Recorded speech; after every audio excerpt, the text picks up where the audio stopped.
টাঙ্গাইলের কোনো free fire প্লেয়ারকে যদি জিজ্ঞাসা করা হয় তোমাদের জেলাতে কি কোনো বিবেস প্লেয়ার আছে, তখন তারা গলা উঁচু করে গর্ব করে বলে আমাদের টাঙ্গাইলে একজন বিবেস প্লেয়ার আছে যাকে কিনা পুরো বাংলাদেশ চেনে, যে কিনা এই বাংলাদেশকে রিপ্রেজেন্ট করার জন্য নিজের নামটাই দিয়েছে বাংলাদেশ টপ 1। নাটোরের কোনো ফ্রি ফায়ার প্লেয়ারকে যদি জিজ্ঞাসা করা হয় তোমার জেলার বিবেস প্লেয়ার কে, তখন তারা গর্ব করে বলে বাংলাদেশের সেরা স্নাইপার কিং কুরুল গেমিং হচ্ছে আমাদের নাটোর জেলার। কুষ্টিয়ার কোনো ফ্রি ফায়ার প্লেয়ারকে যদি জিজ্ঞাসা করা হয় তোমার জেলার বিবেস প্লেয়ার কে, তখন তারা পাল্টা প্রশ্ন করে বলে কেন তুমি জানো না, the black diamond bang bang it's Kabya gang. It's Kabya শুধু কুষ্টিয়া জেলার না, পুরো বাংলাদেশের নাম করা বিবেস প্লেয়ার। গাইবান্ধার কোনো ফ্রি ফায়ার প্লেয়ারকে যদি জিজ্ঞাসা করা হয় তোমার জেলার বিবেস প্লেয়ার কে, তখন তারা বলে ওঠে এটা কি আবার বলা লাগে, বাংলাদেশের সবচেয়ে বেশি সাবস্ক্রাইবার ওয়ালা গেমিং ইউটিউবার হচ্ছে মিস্টার ট্রিপলার, যার ফেস রিভিল দেখার জন্য অপেক্ষা করে আছে কোটি কোটি মানুষ, যিনি কিনা শুধু আমাদের গাইবান্ধাতে না পুরো বাংলাদেশের নাম্বার 1 বিবেস ইউটিউবার। খুলনার কোনো ফ্রি ফায়ার প্লেয়ারকে যদি জিজ্ঞাসা করা হয় তোমার জেলার বিবেস প্লেয়ার কে,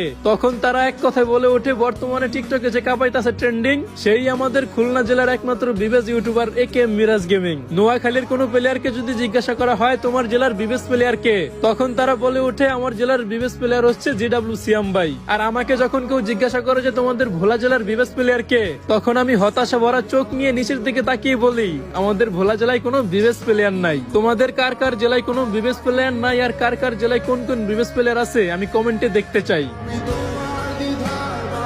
তোমরা যারা কম দামে খুব সহজেই ডায়মন্ড টপ আপ করতে চাও তারা এখনই প্লে স্টোরে গিয়ে সার্চ দাও বট টপ আপ।